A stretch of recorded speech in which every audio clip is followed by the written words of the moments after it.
A estrada de ferro Goiás, naquela época ainda com Y e Z.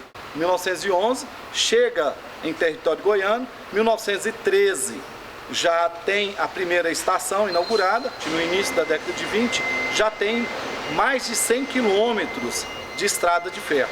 Só é inaugurada em 7 de setembro de 1935, a estação ferroviária de Anápolis, com uma grande festa. Casa da Dona Rosinha, casa da Yolanda, casa da Jussara, casa do Toninho, Ferrama, e casa da Merquinha, casa da Estelita, casa da Adalgija, casa da Tia Nerinda. Era demais, sabe?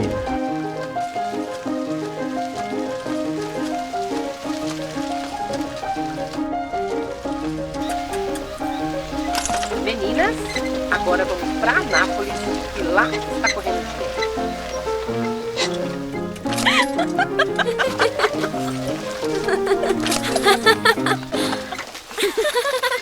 Tem uma história que o Edson Guimarães contava que as prostitutas usavam esse veículo de transporte, a charrete, cruzavam as pernas, levantavam os vestidos e mostrando para a população nas ruas da cidade o produto que seria vendido mais logo à noite.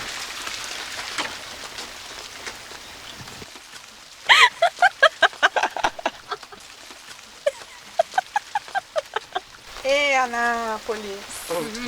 Santana da Santa! Chegando!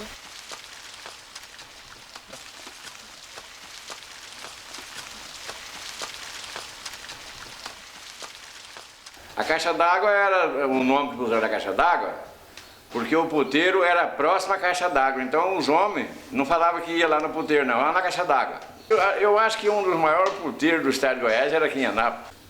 Era grande lá o movimento. Anápolis era a número 1 da prostituição na América Latina. Foi na era de 40. Lá na caixa d'água mesmo era a ninhada da mulherzada lá. Fileira, fazia posição de mulher na beira das casas lá, assim. Eu não sei de onde é que saía tanta mulher para ir lá para aquela caixa d'água lá. A fama da caixa d'água era um trem estrondoso nesse Goiás nosso. Eram casas assim, luxuosas, móveis muito bons. E a alta sociedade, os homens, né, da alta sociedade, como naquele tempo, o seu Zé Abdala, e outros mais aqui, vários médicos, frequentavam aquelas casas, não tenha dúvida. Mais do que isso, tomavam umas cachaças e vamos na caixa d'água, não é? Mas ia sim. Eu acho que não chegava a 1000, não, mas nessa camada que eu frequentei, que eu prestei serviço, eu acredito que era de 500 a 600 casas. As pessoas costumavam, por exemplo, assim, se encontrar lá no sábado. Ô, sábado nós vê lá, tá? As pessoas dançavam a noite inteira e depois iam embora para casa. Você tá entendendo? Era como se fosse um clube social. As pessoas iam, se encontravam, se confraternizavam. De vez em quando tinha alguma indigência assim, de briga, de discussão, né? Mas era muito raro. Não presenciei nenhum desentendimento nessas casas. A gente ficava sabendo que às vezes mais para periferia, mas nessas casas principais dessas mulheres não, era uma coisa que corria assim, sem prejudicar ninguém. Naquele tempo todo mundo sabia que tinha que ter as putas, né? Fazia parte da sociedade, né? E muita gente era até amigo de muitas, né? Eu sei que eu tinha uma que era minha eleitora, e eu conhecia ela bem, né? E Anápolis tinha muitas casas de luxo, inclusive eu toquei na boate que chamava Casa Verde, tinha salão de dança e eram casas granfinas. Agora, existia um tipo de casa de mulher aqui e os homens, então, pedia para as mulheres, olha, eu estou precisando de uma menina, uma pessoa loira, o outro queria uma morena. Elas já sabiam quem eram as candidatas daquilo, levava para lá as pessoas. Os homens que chegavam, pegava a chave e ia abrir o quarto. Quando abria o quarto, a mulher esperada já estava lá dentro do quarto. Aqui tinha uma casa aqui chamada Cuciana. Lá o que ia de mulher casada não estava escrito, era muita. Um político pediu uma mulher lá para ajeitar uma mulher para ela, bonita, sabe? Eu quero uma mulher bonita. E a mulher do cara frequentava lá. O político chegou. Quando ele entrou lá dentro, a mulher dele estava lá. Vou te apresentar ela aqui, ó. A mulher dele saiu com a bolsa, dando bolsa na capunda dele. Você vem pro puteiro gastar dinheiro, já subiu onde é que você tá, vagabundo. Olha pra você ver a esperteza, repertório doido. Ela deu uma que ela foi para lá para esperar ele, que sabia que ele ia lá. Mas já estava esperando, era outro. Só que chegou o marido dela. Uma coisa, eu não era um frequentador. Eu era uma pessoa que atendia ali, levando e trazendo pessoas, né? Porque naquela época, se não fosse esse tipo de comércio, o táxi, o particular, assim, ele ocupava muito pouco táxi, porque o táxi na época era caro, né? Então, era um ramo de negócio dessas mulheres que acabava dando oportunidade para muita gente ganhar dentro daquele ramo ali, né? Minha mãe mesmo era ajudada por prostituta. Ela era costureira de prostituta e gerava renda em todos os setores. Olha, setores que ela geravam renda, restaurante, loja de tecido, de calçado. Um instituto de beleza que tinha, por exemplo, relações com elas, ganhava mais dinheiro do que um instituto de beleza que resignava elas. Está entendendo? E como eu te fiz uma história que eu trabalhava numa loja de tecido, na sexta-feira era a abertura para fazer compra, eram os dias que os vendedores mais ganhavam dinheiro. Na sexta-feira, motorista de táxi, até mesmo, eu lembro na época, elas eram transportadas por charrete, cara. Elas ajudavam até os charreteiros na rodoviária antiga. Até a doença era a fonte de geração das prostitutas, sabe? Que fazia os farmacêuticos ganhar dinheiro. O seu Nakao, ele tinha uma farmácia na Praça Banja Azul, um japonês. Ele tinha os comprimidinhos chamados Cantrex, que combatia, certo? Aí então lá era fila na farmácia do Nakao. Meriquinha, a Maria América, né? Era uma boa freguesa do táxi, promovia muita festinha dentro daqueles bordéis e essas festinhas elas convidavam a gente e a gente frequentava, ia lá, levava, um aniversário, a gente levava o presente. As prostitutas, elas saravam uma doença, cara. Sem querer, psicologicamente, elas eram umas analistas que tiravam as pessoas da depressão. Elas tinham um vínculo de amizade, um carinho, cara. Aquela amizade que na real não era só em troca de dinheiro, sabe? Não era totalmente um comércio, sabe? Como é hoje.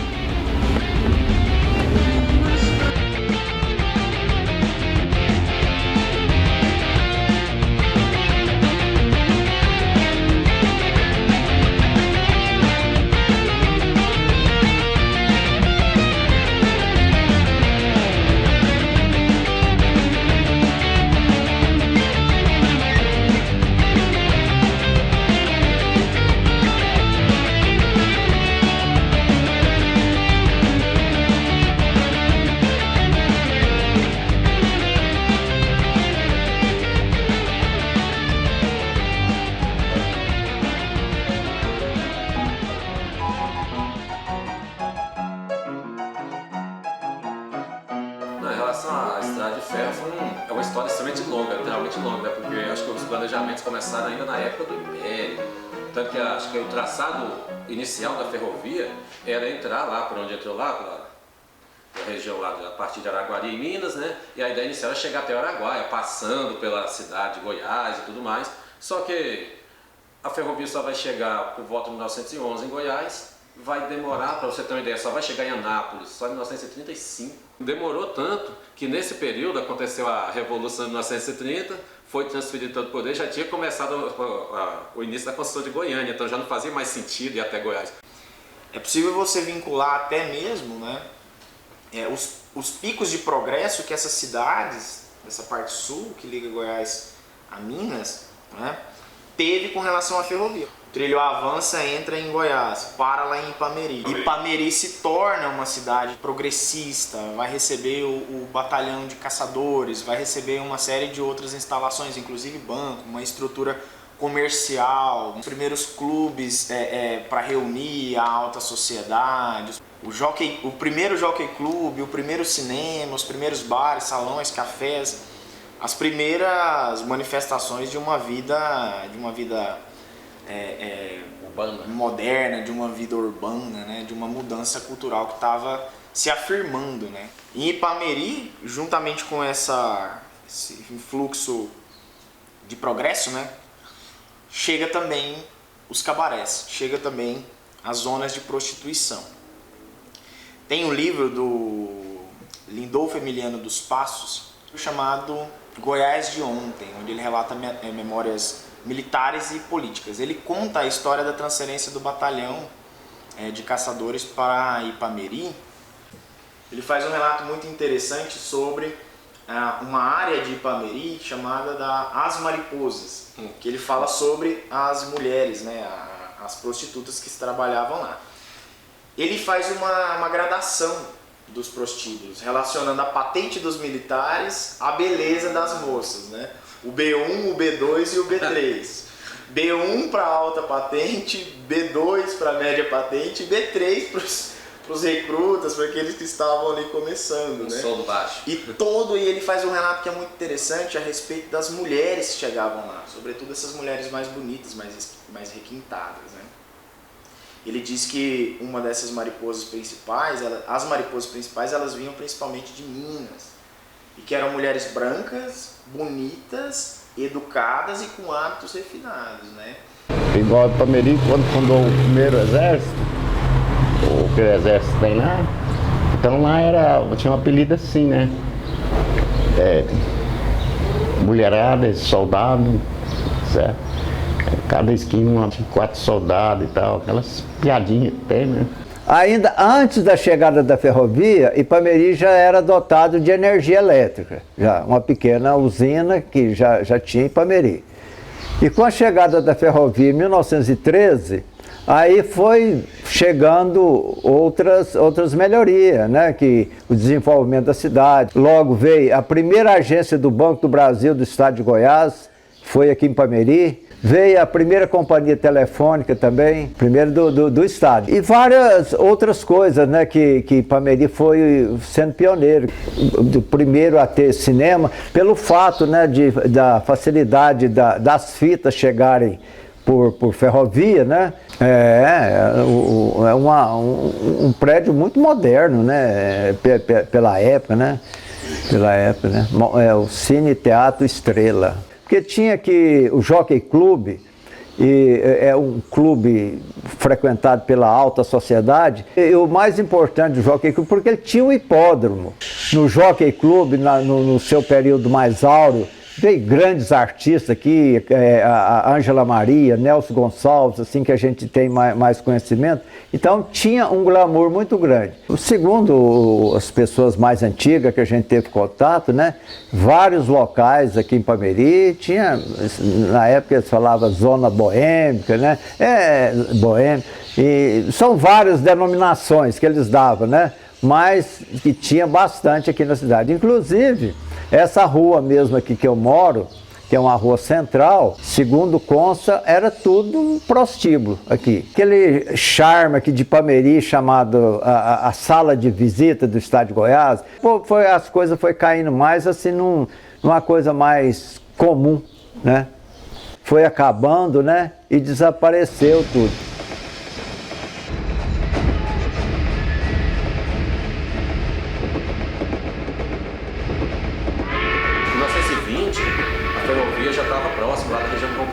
Meu avô era baiano, então quando ele veio na construção da ponte, a ponte foi muito demorada, porque aquela ponte foi trazida, ela é francesa aquela ponte.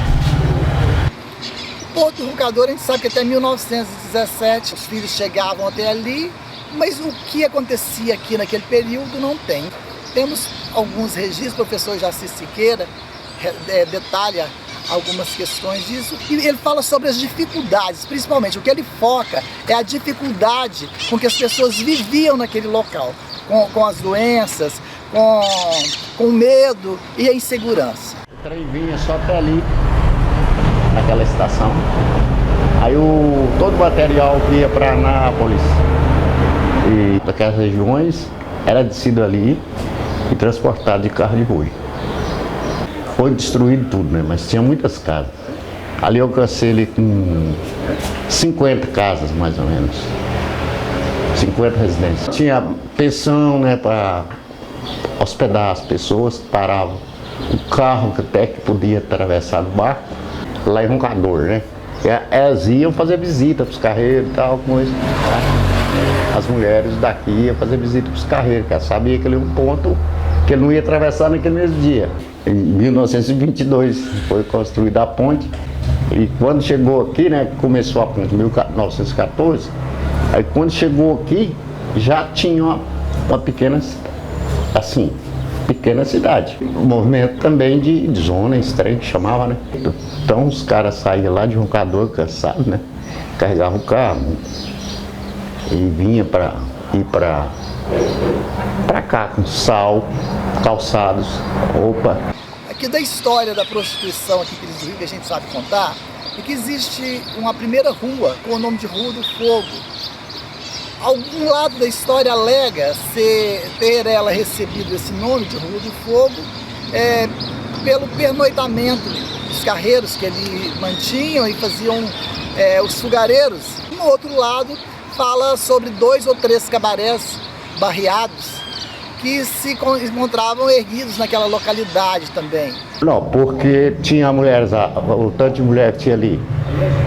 Ali, elas moravam ali em torno por causa do dinheiro dos carreiros, né? Vai lá, Rua do Fogo. Eles iam, posavam aqui, para no outro dia pegar o destino. Eu conhecia ali bastante, assim, uns 10, né? Não vou dizer mais não, uns 10 puteiros. Meu avô, Casimires Lutiak Arana, é da capital da Polônia, Varsóvia. Ele era padre, aí ele fugiu do seminário para casar com a minha avó, aí ele veio pro Brasil, aí se naturou brasileiro para casar com ela. E era do Paraná, aí ele veio pro Goiás para trabalhar no Dergo, fazia ferragem para poder trabalhar com estrada de ferro. Esse parafuso antigo, ele tudo que fazia lá. Minha avó vivia falando, esse avô velho na estrada, ele amanhecia no puteiro, na Maria Morena, lá no Luiz, que era justamente beirando a linha de ferro, foi o primeiro puteiro que teve aqui, na Rua do Fogo, e a farra lá era grande. Aqui em Pirizuí tinha uma rua que chamava Manuel Cavalcante, ela era zona de ponta a ponta. Aquela igreja para lá era tudo, muita coisa. Onde passou a estrada verde tinha isso, prostituição, né? Antes da estrada de ferro chegar aqui, na década de 30, Anápolis já se destacava, além das cidades, tanto do sul e sudeste goiano, quanto da capital da antiga Pirenópolis, Jaraguá, Corumbá. O Edson Guimarães conta uma história interessante, que a Corumbá, por exemplo, ninguém ia a Corumbá, ninguém ia a Pirenópolis. Por quê? Porque lá não tinha cabaré. E aqui em Anápolis tinha 8 cabaré. Aqui fumegava, como ele dizia. Anápolis era, naquela época, a cidade mais importante do nosso estado. Era onde escorria dinheiro, né? Aqui tinha grandes comerciantes. Então, isso fazia com que toda pessoa de outras cidades, até de outros estados, viessem para aqui, né? As mulheres, principalmente, elas ficavam doidas para vir ocupar um lugar de maior destaque. E esse era Anápolis. É um fato interessante, Anápolis chegou a ser conhecida como a cidade dos 3 P's. Anápolis tinha muita poeira, né? As ruas não eram asfaltadas, puta, porque tinha muito cabaré, e a família Pina que mandava na cidade em termos de política e econômico também, né? Era poeira, puta e pina. Porque onde os trilhos chegavam, principalmente em final de estação, era onde realmente confluía a economia local. Pega os diversos relatos que se tem de quem veio para esse ponto final da ferrovia na década de 30. Você tem comerciantes, estrangeiros, caixeiros viajantes, vão vir prostitutas junto com isso. Foi uma espécie, assim, digamos assim, de febre do ouro moderna, na qual o que motivava a vinda não era o ouro em si, mas era justamente a possibilidade de ganhos econômicos que essa ferrovia trazer. Tinha tantos prostitutos que o pessoal errava as casas. Então algumas casas de família começou a colocar aqui uma casa de família, para quando o cara chegasse na porta ele não bater na casa errada. Em 1956 tem um abaixo-assinado dos moradores da vila de Santa Terezinha, aqui de Anápolis, né? É a região da Caixa d'Água. Que esse parecer, né, ele foi dado pelo vereador Henrique Fanstoni. Vou ler um pedacinho dele aqui. Olha só o que ele disse. Não faz muito tempo as casas de tolerância funcionavam na parte central dessa cidade, indiferentes à opinião pública. Movimentos populares de protesto empurraram a zona do Meretrício para o extremo da cidade, na rua 14 de julho. Alguns anos passaram e com o crescimento da cidade, o lugar já fazia parte do centro. Novo movimento se fez no sentido de limpar o lugar de Lupanares. No sentido de limpar o lugar de Lupanares. E foram então para a Vila Terezinha. Em torno da Caixa d'Água, como o movimento de meretrizes aumentava cada vez mais, os bordéis se infiltram por entre as casas de residências familiares. A Zona Boêmia é uma vergonha para a nossa cidade. Não somos contra o meretrício, uma vez que esta atividade é um cancro indispensável à organização social. Mas em nossa cidade se encontra muito mal localizado, bem na entrada da cidade. De quem vem de Goiânia, fica a impressão de que a Zona Boêmia é a nossa sala de visitas. Não se compreende a tolerância das autoridades nesse particular, que já deviam ter cogitado da mudança de nosso basfom para local mais discreto e menos prejudicial aos nossos foros de cidade civilizada. Eu lembro disso, porque eles até quiseram entrar com a lei proibindo, né, mandando mudar para outro lugar lá, né. Eu não sei por que apareceu na Câmara de Vereador esse assunto, né? Mas eu acho que alguém pediu para tirar, ou coisa parecida, eu sei lá. Mas eu acho que não tiramos, não. Naquele tempo, a prostituta era uma profissão quase que igual a outra, né? Não, todo mundo achava que precisava ter, né? É considerado uma necessidade, né? Não era visto assim como... A gente tem que pôr elas num lugar separado das famílias, né? Eu hoje eu sinto vergonha de coisas que a gente falava, fazia, né? É só a idade que traz conhecimento mesmo, né?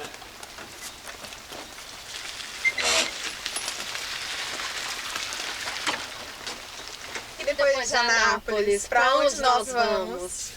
Sei lá, qualquer lugar, quem sabe Marte.